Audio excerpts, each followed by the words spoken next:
Selamat siang, kembali lagi bersama kami dalam acara Viral News. Bersama saya, Roni Manggolo Patikawa, dan mitra saya, Dila Barbara Kaban. Hari ini kami akan menyiarkan berita viral di Batam dan mancanegara tentunya. Berita pertama kali ini adalah Pemko Batam Gesia penyelesaian 37 kampung tua. Dilansir dari batampos.co.id. Hal itu ia sampaikan dalam pertemuan dengan Wakil Menteri Agraria dan Tata Ruang Badan Pertahanan Nasional Surya Chandra di Kampung Tua Tanjung Riau, Sekupang, Kamis tanggal 2 bulan 9 2021. Mumpung ada Pak Warmen, saya sampaikan bahwa penyelesaian kampung tua ini tidak bisa sepihak. Berarti harus dua belah pihak. Harus dua belah pihak, Bang. Ada BP Batam, Pemko Batam, dan juga BPN. Katanya, ia mengungkapkan beberapa persoalan kampung tua yang tak kunjung selesai akibat sudah terlalu tua. PL, Bang. Oh, bukan karena sudah terlalu tua. Bukan. Sudah ada PL yang dikeluarkan oleh BP Batam sebelum Rudi menjabat Kepala BP Batam. Untuk menyelesaikan harus melalui pengadilan, bukan penggadaian. Digadai. Ada 6 lokasi yang sudah selesai melakukan proses secara kekeluargaan. Berarti Ini kriminal atau bagi-bagi lahan buat kekeluargaannya? Katanya. Di hadapan masyarakat yang hadir di Kampung Tua Tanjung Riau, Rudi bersama Wakil Wali Kota Batam, Ansakar Ahmad, berkomitmen menggesa penyelesaian persoalan Kampung Tua di Batam. Contoh Tanjung Riau sudah selesai. Terima kasih kepada Pak Rudi yang telah mengusahakan Kampung Tua di Batam menjadi lebih baik lagi. Terwujudnya kotaku, disampaikan Rudi. Oke, kapan-kapan kita ngopi, Pak. berita selanjutnya akan disampaikan oleh Dila. Oke. Kita akan membacakan dari Pos Metro. Beritanya ini terkait dengan perkara bos besi tua CS dihukum 1 tahun. Dihukum 1 tahun penjara, Usman alias Abi tetap saja tidak terima. Begitu juga dengan rekannya, Umar dan Sunardi. Menurut mereka ini tidak adil. Mereka mengajukan banding di Pengadilan Negeri Pekanbaru. Ini tidak adil yang mulia atas putusan itu. Kami menyatakan banding, ucap terdakwa Usman alias menanggapi putusan yang dibacakan Ketua Majelis Hakim Sri Endang Apriwanti didampingin Dwi Nuramanu dan David P. Sitorus. Dalam sidang online tersebut, ketiga terdakwa dinyatakan telah terbukti mereka yang melakukan dan menyuruh melakukan atau turut serta melakukan perbuatan membeli, menyewa, menukar, dan menerima gadai, menerima hadiah, dan untuk menarik keuntungan menjual, menyewa, menukarkan, menggadaikan, mengangkut, menyimpan, dan menyembunyikan suatu benda yang diketahui atau sepatutnya harus diduga bahwa diperoleh dari kejahatan. Semua ya, Bang? Iya, berarti dia menyimpan barang besi-besi colongan gitu ya? Iya, benar. Penadah barang-barang tua? Iya, benar sekali. Tapi orang tua tidak? Dan kasus mereka itu seperti mereka ini menjadi terpidana setelah menjalani masa hukuman karena divonis bersalah telah menjual 58.490 km besi scrap atau perintah dari Muhammad Jasa sebagai pemilik besi agar menjual 100 ton tapi hanya dilaksanakan 58.490 kg di PT Eco Green, Kabil Batam. Korupsi berarti. Jadi mereka korupsi besi gitu, Bang. Disuruh Jadi besi Eco Green, disuruh jual 1 ton. 100 ton, tapi mereka hanya menjual 58.490. Nanggung banget ya 10-nya ya. Berarti sisanya disimpan di rumah? Mungkin iya, mungkin di scrap kan. Kan besinya besi scrap. Oh, iya. Gitu ya. Jadi mungkin. Oke. Oke, untuk berita selanjutnya dibacakan oleh Bapak Roni. Kembali ke berita Batam. Bandara Hang Nadim akan menggunakan bahasa Melayu untuk pengumuman. Hore! Ini lagi nih. Gini, di Batam ini kan banyak yang perantauan ya, Iya, Bang. Jadi nggak semua orang itu tahu bahasa Melayu yang fasih itu kayak gimana. Nah, gitu. jadi dengan ini sebenarnya ini agak masalah sebenarnya ya. masalah sedikit ya. Agak masalah sedikit. Tapi kan memperkenalkan budaya. Iya, benar. Budaya Melayu Batam. Dilansir dari batampost.id. Dalam waktu terdekat, penyampaian informasi penerbangan di Bandara Hang Nadim Batam akan menggunakan bahasa Melayu Kepri. Hal itu merujuk pada Perda nomor 1 tahun 2018 tentang pemajuan kebudayaan Melayu.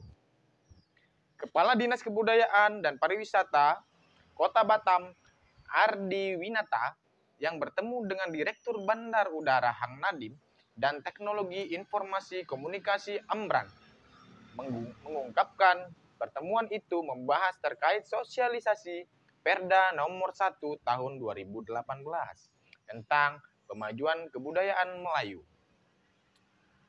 Pertemuan itu salah satunya membicarakan rencana penerapan komunikasi dan penyampaian informasi kebandaraan dengan bahasa Melayu, ujar Ardi, Kamis, tanggal 2 September 2021. Menurut dia, Disbudpar terus berinovasi untuk mengenalkan budaya Melayu kepada seluruh wisatawan.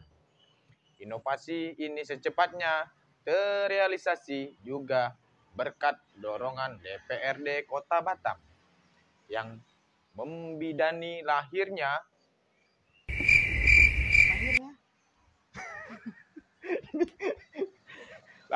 jangan salah, lahirnya Perda tersebut, bukan lahir bayi, Perda tersebut. Kebudayaan Melayu dapat diterapkan di berbagai instansi dan fasilitas umum lainnya di kota ini. Misalnya mungkin di mall. Di mall, ya. Di mall bisa pakai bahasa Melayu. Ya, jadi gini, kalau kalian itu pernah keluar kota, itu termasuk Bali, mereka di bandara itu memiliki 3 bahasa, Bang. Kalau untuk informasinya. Jadi mereka nyebutnya bahasa Indonesia, bahasa Inggris, kemudian bahasa Bali. Mungkin gitu. Sebenarnya agak lebih bagus sih sebenarnya. Ditambahkan berarti. Ditambahkan, ditambahkan dengan bahasa daerah. Bahasa daerah tersebut.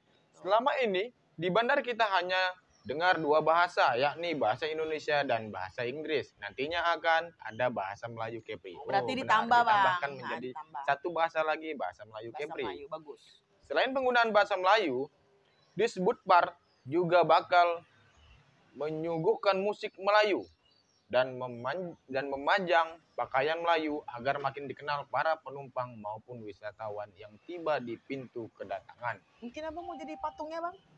Manekin. Ya, manekin. Jangan. Manik di depan saya akan tetap bandara. Memberitakan aja. Oh ya, memberitakan aja. Pengunjung bisa juga foto menggunakan baju Melayu, terangnya. Cuman di sini nggak ada keterangan sewa atau gratis. Iya, betul.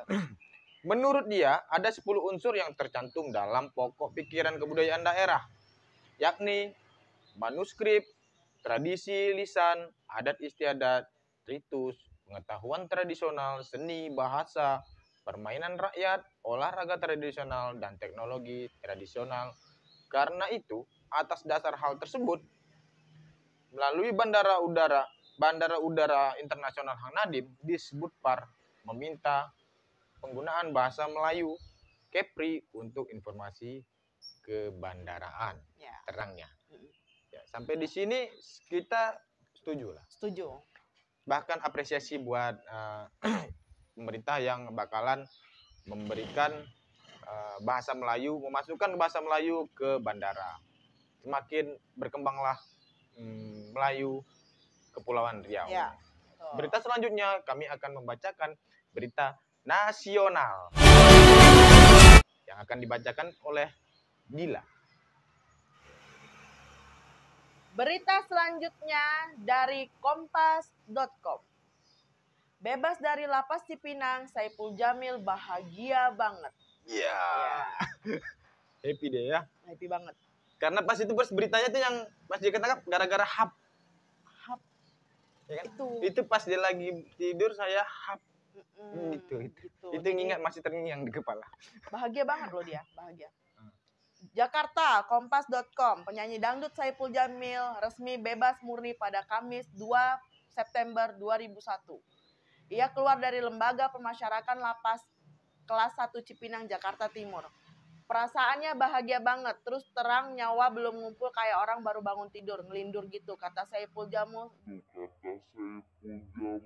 Jamil saat ditemui wartawan.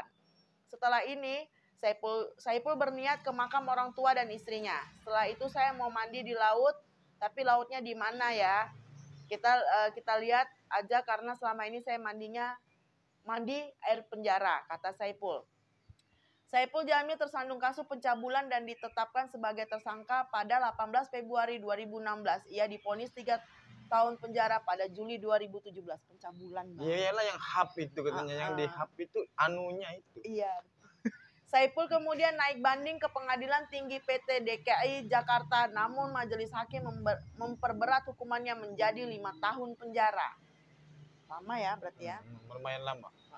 Ia juga mengajukan peninjauan kembali ke Mahkamah Agung, namun Mahkamah Agung dalam keputusannya menolak PK Saipul Jamil dan tetap pada putusan PT DKI Jakarta. Saipul Jamil juga terjerat kasus suap.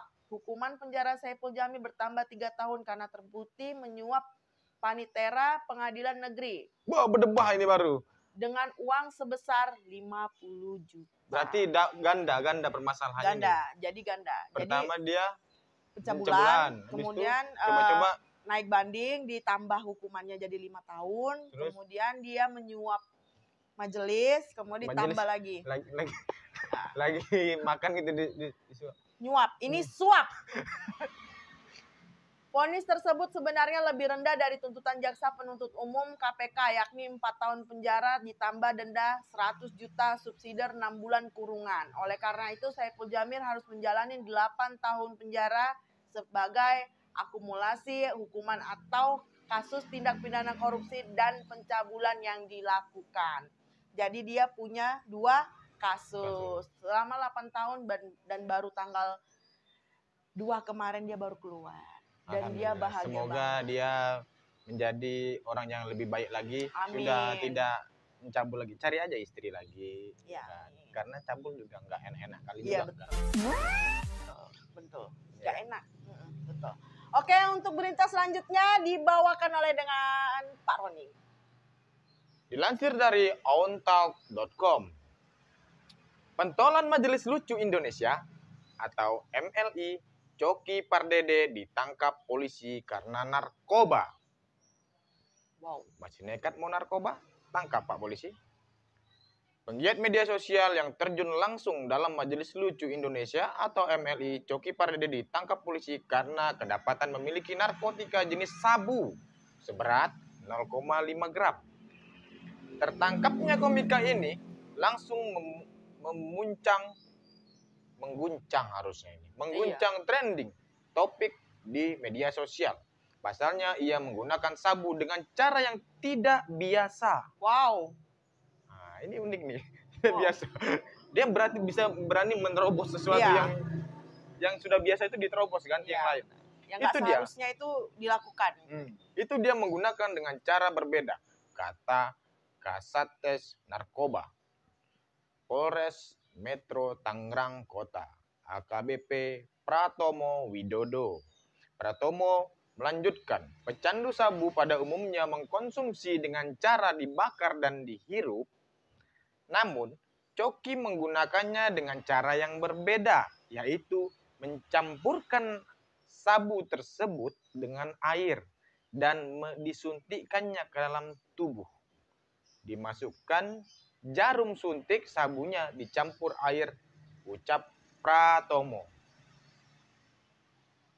Pegiat media sosial lainnya turut mengomentari tertangkapnya komika Coki Pardede di rumahnya, salah satunya Denny Siregar. Denny menyayangkan atas apa yang telah Coki lakukan.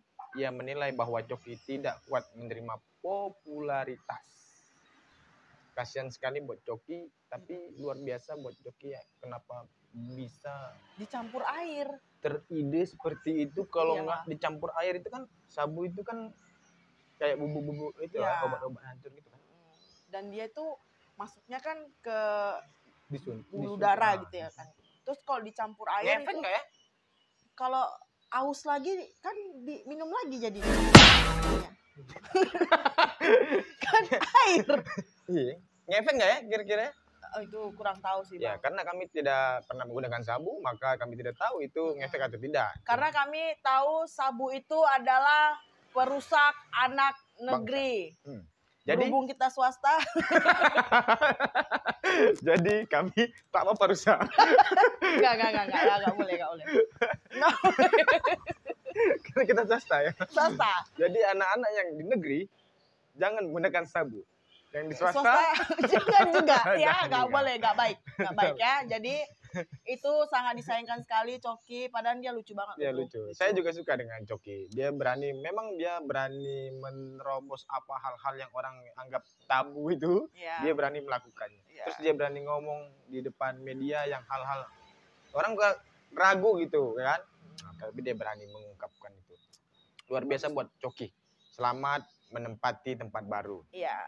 Dan selamat juga kepada Bapak Saipul Jamil atas kebebasannya. Jadi ini barengan ya Bang mereka ya di saat mereka. Cokinya Mungkin ceng. ceng gitu. Jadi kalau misalnya mereka lewat gitu Bang, cas.